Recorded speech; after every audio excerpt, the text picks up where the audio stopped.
ஆறுமுகனின் அண்ணன் ஆனைமுகன் நமக்கு அருளை பொழியும் அவன் ஞான வடிவன்.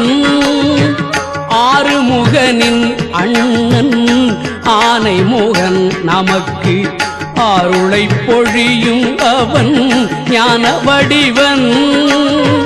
வேறு முகம் இன்றி வினைகளை போக்குவான் வெற்றி முகமாக அனைத்தையும் ஆக்குவான்.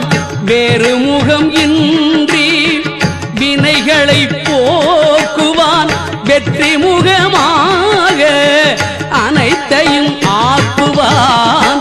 ஆறுமுகனின் அண்ணன் ஆனைமுகன் நமக்கு அருளை பொழியும் அவன் ஞான வடிவன்.